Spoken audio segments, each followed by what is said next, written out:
Do you know your medicine? Weed Maps and SC Laboratories bring you an educational series on the science of clean and safe cannabis. Today's cannabinoid profile is on Delta-9 Tetrahydrocannabinol. Hi, I'm Dr. Bonnie Goldstein, and I've been educating patients about cannabis for a number of years. And today I'm going to talk a little bit about Delta-9 Tetrahydrocannabinol. It's the most prominent compound found in the cannabis plant. It was discovered in 1964 by researchers in Israel. Cannabis has been used for many, many years, thousands of years, but nobody knew exactly what was in it. In fact, that same group continues to do research on cannabis to this day. THC starts out in the plant as geranyl phosphate and aliptolic acid. Through an enzyme-catalyzed reaction, the geranyl phosphate and the aliptolic acid are catalyzed to Cannabigerolic acid, or CBGA. The CBGA is the precursor to several of the cannabinoids. To make THC, we go through the pathway catalyzed by another enzyme called THC synthase. It allows the CBGA to become THCA, or Tetrahydrocannabinol carboxylic acid. The THCA has very different effects than the THC. Now with heat or over time, the THCA can decarboxylate into THC. This carboxylic acid renders this compound virtually non-psychoactive. And what's interesting about THC, or Delta-9 THC, is that it has so many different effects on humans. And in about the 1990s or so, it was found that humans have cannabinoid receptors, and there have been two identified, CB1 and CB2. And THC binds to these receptors, causing a change in the function of the cell where it's binding. So what are some of the effects or changes that we see with THC? THC is well known to turn off nausea. It turns off the vomiting.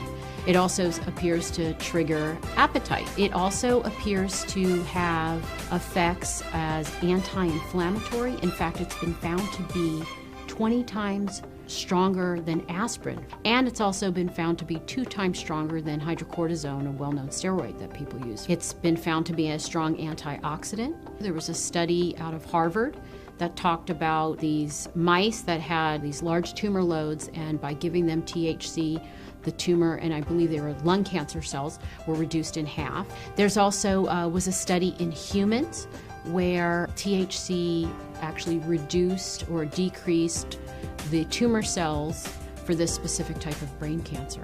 THC has been found to be helpful for patients with PTSD, post-traumatic stress disorder. And there are a number of current studies going on right now looking specifically at using THC to treat PTSD.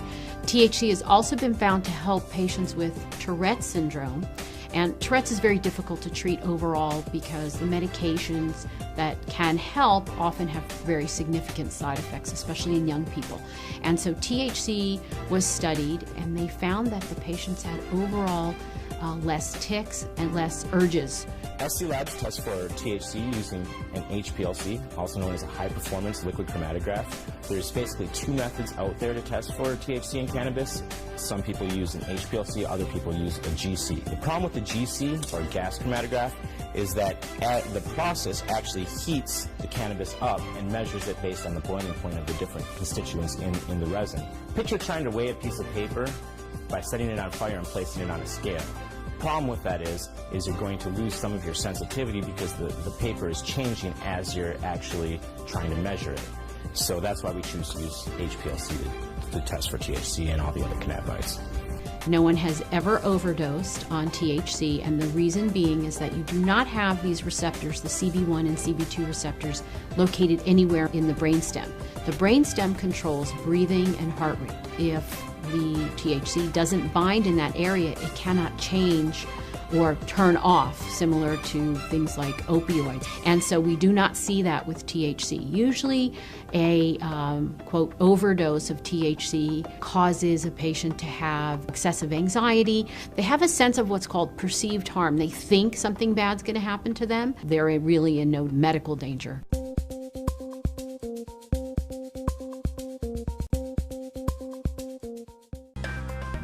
Today's cannabinoid profile is on Tetrahydrocannabinolic Acid.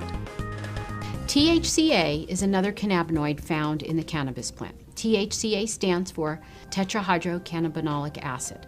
Cannabis actually produces carboxylic acids as opposed to the non-acidic forms like THC. So when you hear of THC in plants, there's actually very little THC in plants. It's mostly THCA. THCA is actually not psychoactive. With heat or with time, the THCA will convert into THC, and that's what's psychoactive. So when we smoke cannabis, we're smoking THCA, but the heat is actually turning that THCA into THC, and that's what's giving people the psychoactive effects that we come to expect from cannabis. THCA has been found to have its own medicinal properties in that it's anti-inflammatory and it appears to modulate the immune system, meaning it can suppress it or enhance it. What's interesting about THCA is that it can be measured by medical cannabis testing, and it does allow for a patient to know the total amount of THC that's in the plant. So usually when one gets their medical testing results on a certain plant, the THCA will be expressed in percentage. And let's just say it's about 16%, and then the THC may be in a very small amount, but overall added together, that's what gives you the potency of THC. We have a drawing of basically the synthetic pathway that THCA takes. So we start out with geranyl pyrophosphate and allopulic acid. They combine to form what's called cannabigerolic acid, another acidic cannabinoid, and the cannabigerolic acid, or CBGA, basically folds in upon itself and form rings, which gives us the final structure using the THCA synthase enzyme to form THCA. And THCA we have down here is very similar to THC. The only difference is this carboxylic acid group that's attached to the THCA. So when heat occurs or over time, that carboxylic acid will release as CO2, and we'll be just left with THC. Now, interestingly, when one tests medical cannabis in a lab, there are different methods, and the method that many labs use is called gas chromatography. Now, unfortunately, gas chromatography requires heating up of the plant, so what happens is the THCA actually gets decarboxylated in the lab. And that's why we use HPLC, because we feel that the acidic cannabinoids play a very important role, and knowing the ratio between the THCA and THC is important for judging the quality of the cannabis as well as the effects the cannabis is going to have on the patient. So it's very important. And with other products such as edibles or non-inhaled products, it's much more important because, as I said, THCA has very different properties physiologically as well as psychologically than the THC. It's very important to know those numbers in the non-inhaled products. So you actually have a very accurate measurement of the THC that's in the plant. There's nearly enough study that's gone into THCA or some of these other acidic cannabinoids. The studies that have been done show very great promise in the possibilities of these acidic cannabinoids and different administration routes and stuff like that. So hopefully with the work we're doing here at SC Labs, bringing awareness of these compounds and showing people what compounds are actually in their medicine, will bring about that awareness, and we'll be able to inspire people to pick up the torch and carry it further and get this research done and start finding out exactly what benefits these compounds can have. But there needs to be a lot more research.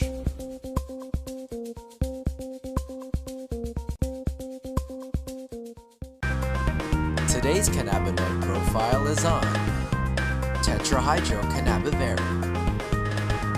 THCV, or Tetrahydrocannabivarin, is another cannabinoid found in the cannabis plant, and it appears to have an interesting reaction with the CB1 receptor. At low doses, it blocks the receptor, and at higher doses, it binds to the receptor.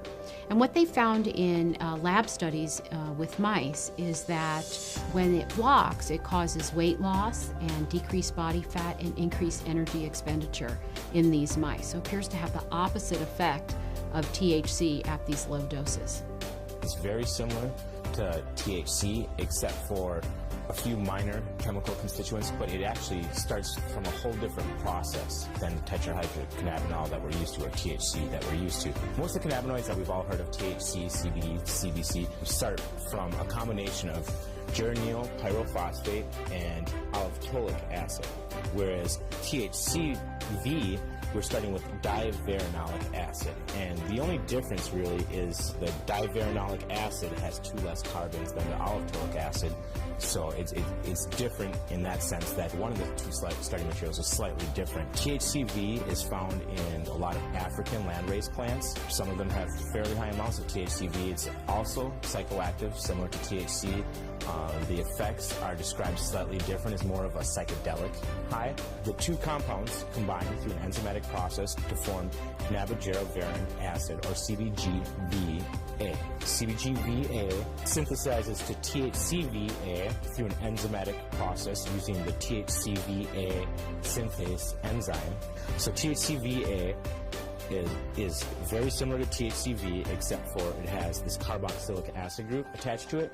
And now with heat or over time, this carboxylic acid will release from the molecule, and then you'll have THCV. As I said, it's very similar to THC. If you did this, you would have THC. THCV has also been found to be, again, in lab studies with mice, to have some anticonvulsant properties in that it appears to lower the seizure threshold for these mice. There's not very many studies on THCV, and I do know that it's being studied in many labs right now. Certainly it holds some medicinal benefits, and it would be great to have more studies so that we could really know what its properties are. We feel the minor cannabinoids are very important to patients, and we're looking to get patients as much information as possible so they can make the most informed decisions possible. So they will be coming very soon from SC Labs.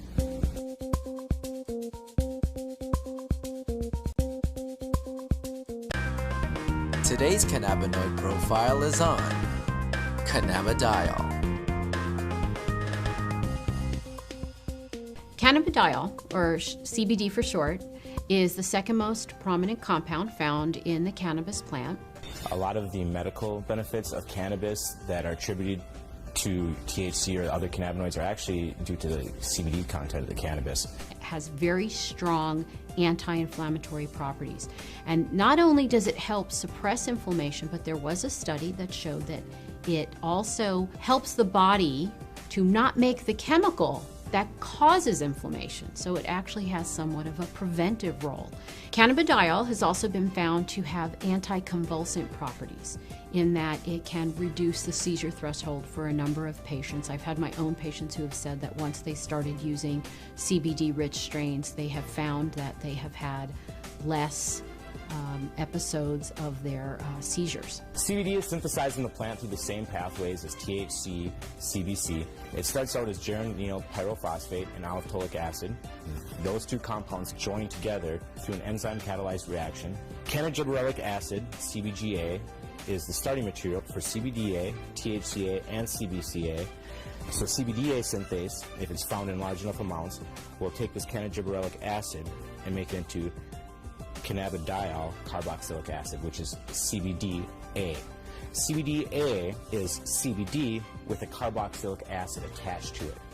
Now, with heat or through time, this carboxylic acid will naturally release from the compound, as it is very unstable, and become CBD. This process right here, where we lose this carboxylic acid, happens at about 80 degrees Celsius. A number of studies were done where they actually gave patients an overdose of THC to see what would happen when they then added CBD. And CBD completely turned around the negative effects of an overdose of THC without changing the levels of THC in the blood. So that means that CBD exerts its own medicinal, just doesn't reverse THC, it actually has its own medicinal properties. CBD has been found to cause cancer cells to what we call commit suicide while preserving the normal cells. And what appears to happen is it appears to bind to the receptors on the cancer cells, which then induce the cancer cell to kill itself. Cannabidiol has also been found to be what we call biphasic in terms of sleep. So at low doses, it's what we call alerting. It kind of keeps you awake. At higher doses, it can be very sedating and cause you to sleep. But what's nice about that is you can control whether or not you are alert or you're feeling tired. When I started testing cannabis about 2 or 3 years ago, we saw virtually no high CBD plants. Almost every plant we tested was high in THC, anywhere from 10% to 20% THC with some outliers on either end. Some plants would have maybe 1% CBD at the max, 1.5% CBD at the max. Now that we've been testing for a while, we see anywhere from 8 to 15% CBD and maybe 5 or 6% THC in these strains. Some strains we get a 50-50 ratio. It can happen in all different ratios, but what it is it's a recessive gene in plants. So we have breeders have to actively go and try and breed this back into these plants and find these high THC plants that might have that high CBD gene locked away and breed them together and see what they find. And really the only way you can know if it's high CBDA is testing. With testing and growers or breeders having access to that knowledge base, we see them coming back and reversing some of the trends of the last 30, 40, 50 years and breeding the CBD back into the plants. Now, there have been a number of studies that have looked at cannabidiol, CBD, exerting a protective property to damaged neurons. And it appears that in the studies, CBD protects the nerves by inhibiting the process by which nerves are damaged. CBD has also been shown to protect against brain injury. When patients or lab animals have had a brain injury, CBD appears to protect the brain from damage that occurred to the nerve cells. The studies have shown that it can actually fight MRSA, which is methicillin-resistant Staph aureus, a notorious bug that is resistant to a number of antibiotics. A topical application of cannabis was able to fight the infection, and the MRSA was eradicated from that infection site. SC Labs tests for CBD with a high-performance liquid chromatograph, also known as an HPLC. There's 2 different ways you can test for cannabinoids. It's either with an HPLC or with a GC. If you hear of someone testing with other methods, it's probably not a scientifically validated method. But with the problem with the GC is that the GC uses heat to test for these cannabinoids. And as I said earlier, all the acidic cannabinoids are very sensitive to heat. So the GC can give you no information about the acidic cannabinoids. It can only tell you about the non-acidic cannabinoids. The heat is decomposing these compounds. It's definitely decarboxylating all of them. And you're trying to measure it as these compounds are in a state of flux. And that's just, it's kind of fuzzy. So we use the HPLC because it keeps the cannabinoids in their natural state. They're in their liquid state. There's no alteration. There's no heat or anything like that happening. And so we get a much more accurate and a much more realistic picture of what's actually in the sample that we're testing. One of the important things for people to understand about cannabidiol is it is not psychoactive. That means it does not change your mood, your mentation, the way that THC has psychoactive properties and can actually cause what we call the high. CBD does not do that. For patients who are not interested in the THC effect but are interested in the CBD effect, this is a terrific choice for them to have.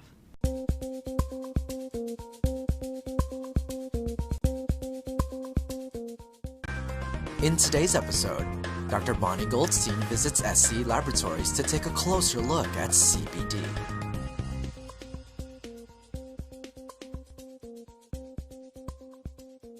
Hey Josh, how you doing? Good, it's good to see you again. I was really excited to come back and maybe we could talk about CBD today. You know, cannabidiol has been something that a lot of my patients been asking about, and I just wanted to see. We didn't really get a chance to look. All right, it's really exciting. We've been seeing a lot of high CBD strains coming through the lab, so let's go back and I'll show you some results. All right, sounds good. All right. So Bonnie, I'm really glad you stopped by. I've got some interesting things to show you. We've had a lot of high CBD samples coming through the lab. Oh, great. I can't wait to see it. So here's an example of the majority of plants we see. It equals out to 16.2% total THC and 0.9% total CBD, and that's representative of a good 99% of plants we see coming through the doors. Maybe 0.5% CBD up to 1.5% CBD. So in comparison, take a look at a high CBD strain. This is a Harlequin, a high CBD strain. We have 5.2% total THC and 11.3% total CBD.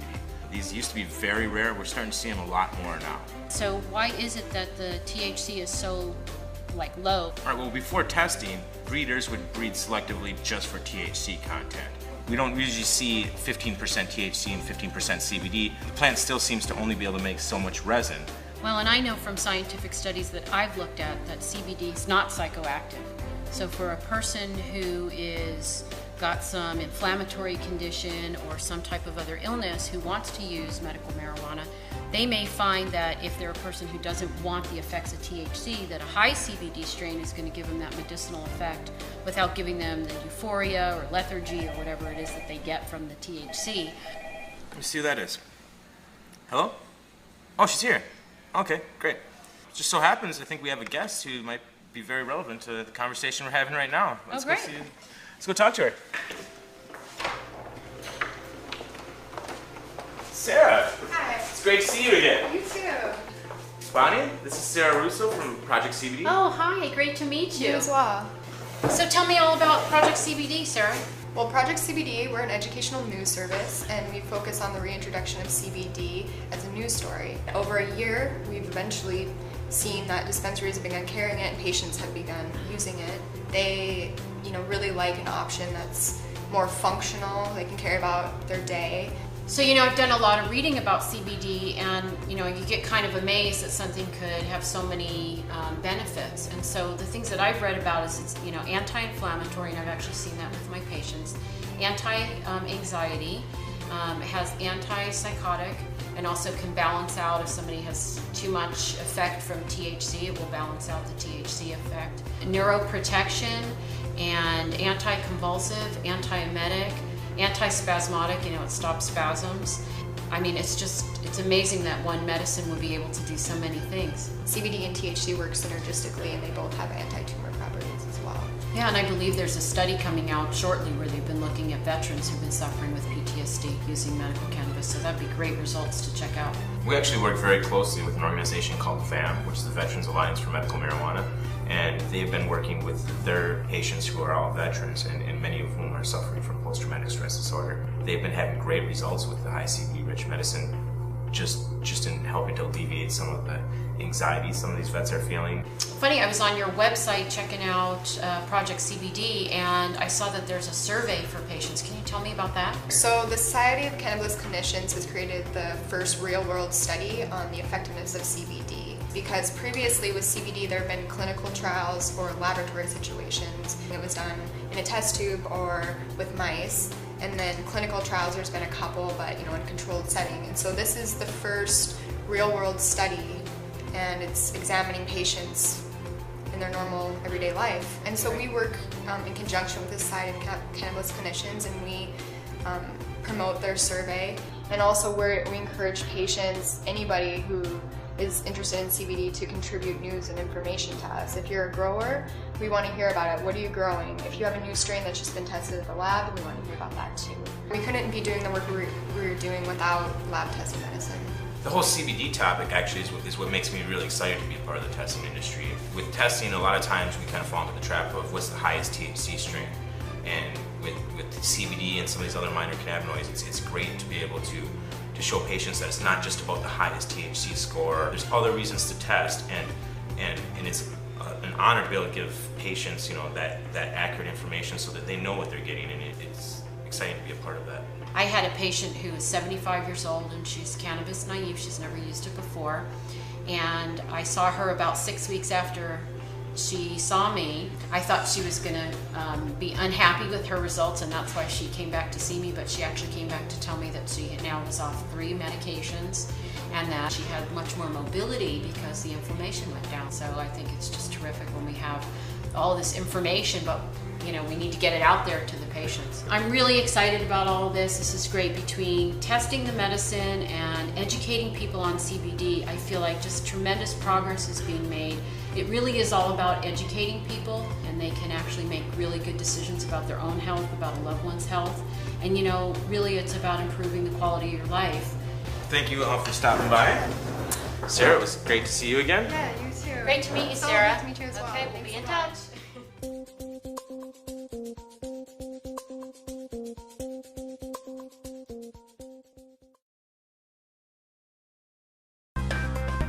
Today's cannabinoid profile is on Cannabinol. Cannabinol, or CBN, is another cannabinoid found in the cannabis plant, and it appears to result from a breakdown of THC, so it's considered a breakdown product. It's found in the plant in varying amounts. It's a little bit different than some of the other cannabinoids in the fact that it's not naturally synthesized by the plant, but it's more of a breakdown or degradation product or a metabolite of THC. CBN is psychoactive, and it's what gives most of the sedative effect of cannabis. You hear a lot of indica versus sativa. CBN is actually what's making you sleepy. And CBN can be found in any cannabis. It's produced over time or with heat.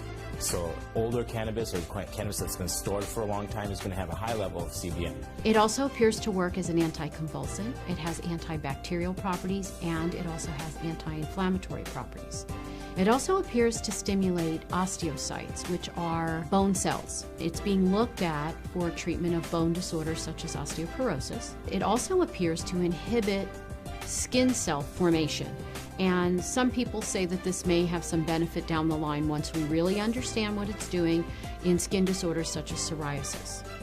I'll show you how CBN is synthesized in the plant. CBN starts with gyryl pyrophosphate and allopulic acid, like most of the cannabinoids. Those two come together in an enzyme-catalyzed reaction. They form Cannabigerolic acid, CBGA, and CBGA folds upon itself into rings and makes THCA using THCA synthase, which is an enzyme. The THCA decarboxylates, we lose that carboxylic acid right there, and form THC. THC, over time or with heat, will degrade into CBN, and all that's happening is we're losing hydrogen atoms and forming double bonds in this ring right here. That causes a weaker interaction for this compound with the CB1 and CB2 receptors. That weak interaction is what leads to the sedative effect and the sleepiness, drowsiness associated with CBN. When cannabis is tested in a testing facility, CBN can be measured, and usually it's under 1%. A patient can actually look to see if that's something that they're interested in, a higher percent or lower percent, because it does cause sedation. SC Labs test for CBN using a high-performance liquid chromatograph, also known as an HPLC. The HPLC is a much more sensitive instrument than the other instrument that's used to test for cannabinoids, sometimes called the GC or gas chromatograph. We use the HPLC because it doesn't degrade any of these compounds like the GC. The GC uses heat, so it degrades some of these compounds, whereas the HPLC can test them in their natural state. The HPLC is what's accepted by International Union Office of Drugs and Crime, Dutch Pharmacopoeia. The Dutch all have been using HPLC for quite a while now to test for these cannabinoids. What happens with the GC, so we've established that the CBN is formed by either heat or time. Same thing with the decarboxylation of this THC. At about 140 degrees Celsius, we start to see a conversion of THC to CBN, where the GCs must operate at much higher temperatures. So when you do a test with the GC for these cannabinoids, you're going to have a slightly lower CBD number because the CBD with heat will actually can be converted to THC. With heat, the THC can then be converted to CBN. So you're going to see a slightly lower CBD numbers. It's kind of a wash with THC. You might get a slightly lower number, and then with CBN, you're going to see a higher number than you would with HPLC testing. Now, is that CBN actually in the plant? No, it's a function of the heating process of the GC. And since THC and CBD are degraded with heat, that's why we test for all of our cannabinoids with an HPLC at SC Labs to get a more accurate and precise measurement of what's actually found in the plant.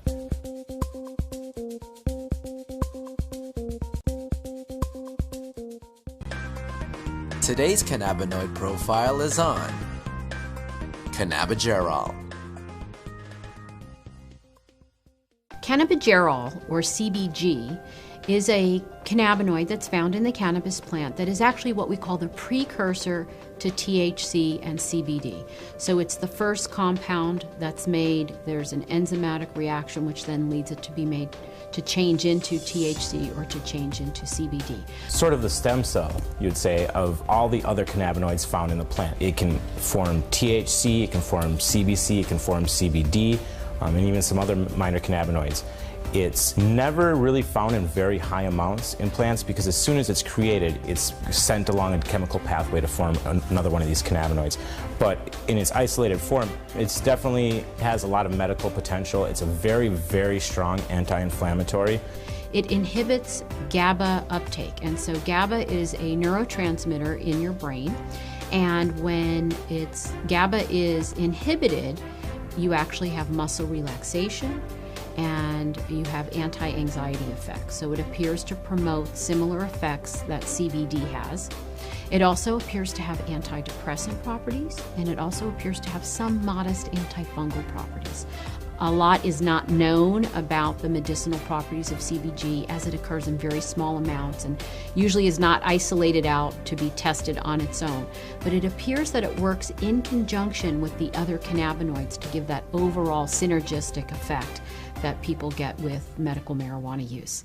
Here we have the synthetic pathway for CBGA. You start out with gyryl pyrophosphate and aliphtolic acid, and those two join together to form cannabigerolic acid. And here's the structure of cannabigerolic acid. We see the COOH, which makes it the acid. If that were to disappear, then it would just be plain CBG. And we can see this long chain of carbon molecules, which is able to roll up in different ways and roll upon itself and form rings and other structures, which lead to CBDA, THCA, and CBCA. So when we have undifferentiated CBGA, what enables this molecule right here to become CBD or THC or CBC are enzymes. And enzymes are sort of helpers to help catalyze these different reactions that have to occur in plants and animals. Normally chemical reactions occur under extreme conditions. Lots of heat, very acidic conditions, very basic conditions. But in the body we have these enzymes which sort of grab the molecule, in this case CBGA, and kind of form it into the new molecule and make that energy that it takes to form the next molecule much lower than if it were just by itself. So the enzymes become the limiting factor or the decision maker in what is formed next. If the plant makes a lot of THCA synthase, then we're going to get a lot of THC. If the plant decides to make a lot of CBD synthase, we're going to get a lot of CBD. So the way we can play around with the different levels of cannabinoids is by altering the amounts of these different enzymes in the plant.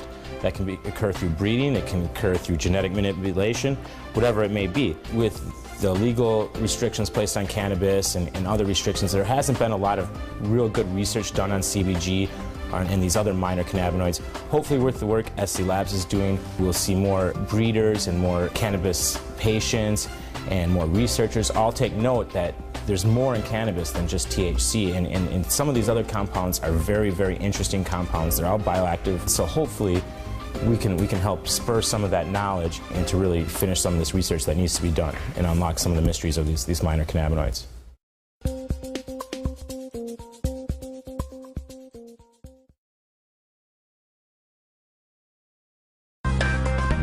Today's cannabinoid profile is on Cannabichromene. Cannabichromene, also known as CBC, is the third cannabinoid that is synthesized from CBG in the plant. Less common to find a lot of CBC than CBD or THC. And it's been found to have anti-inflammatory properties as well as analgesic, meaning pain-killing properties, although a little bit weaker than THC. It's also been found to have antifungal effects and antibacterial effects. In lab studies with rodents, to have anti-tumor effects, meaning it kills cancer cells. And certainly that part of cannabichromene needs to be studied further. And right now there are studies going on looking at cannabinoids in killing cancer cells. CBC is produced in the same chemical pathway as THC. It starts out with gyryl pyrophosphate and aliphtolic acid combined to form cannabigerolic acid, which is CBGA. CBGA is the precursor to CBDA, THCA, and CBCA.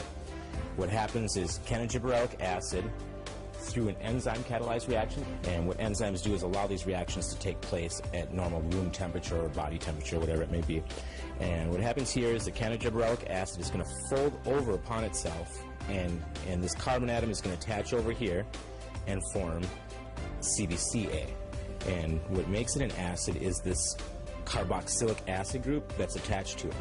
Now, this carboxylic acid group is not very stable. Over time or very quickly with heat, it'll kick itself off and disappear and leave us carbon dioxide, and you'll have your CBC. Another interesting thing about cannabichromene is it appears to inhibit the uptake of anandamide, which prolongs its life in the body, prolonging its effects. And we know anandamide has very good effects because it binds at the same receptors that the cannabinoids bind to. Cannabichromene has also been found to have antidepressant properties. Here we have a three-dimensional representation of CBC. We have the two rings. The black balls represent carbon atoms. The red balls represent oxygen atoms, and the white balls are hydrogens that are attached to each. The structure is quite a bit different, as I said, than THC or CBD. We don't have that folding in, and the ring structure is much different. But it's the same amount of carbon and hydrogen and oxygen atoms. It's just rearranged differently. Bonds are placed in different areas. Patients normally don't use CBC to determine their medication. They're really looking more at THC, CBD, and CBN. But we do know that this cannabinoid has many benefits and certainly warrants much more study.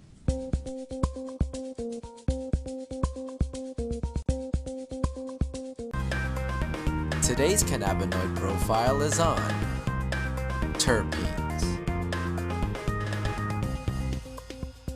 So terpenes are the main class of aromatic compounds that are found in cannabis. And an aromatic compound, first of all, way back when scientists were first classifying compounds, they used some rather ad hoc methods to do that. And aromatics got their name because they all have pleasant aroma. They're the kind of compounds that you would find in cinnamon, ginger, pine trees. It's these compounds that are responsible for the smell of marijuana smoke, for example. The cannabis plant produces several terpenoids that, give it, you have cannabis plants that smell like bubblegum, grape, lemon, spices. So cannabis is really an interesting plant in the fact that it can produce a wide range of terpenoids. The main terpenoids in cannabis are myrcene, limonene, caryophyllene, and pyrene. Additionally, they all contain this kind of structure, this is the very most simple aromatic compound, which we call benzene, has the formula C6H6. It's easy to imagine how if you replaced one or more of the hydrogen atoms in this compound with other organic fragments, you can build up a whole series of different compounds that are generally referred to as aromatics. They're all somewhat similar to the cannabinoids in chemical structure, so they can definitely have interesting effects. And the terpenoids on their own have been found to have different medical benefits. For example, beta-caryophyllene is one of the few non-cannabinoids that is known to actually activate the CB2 receptor.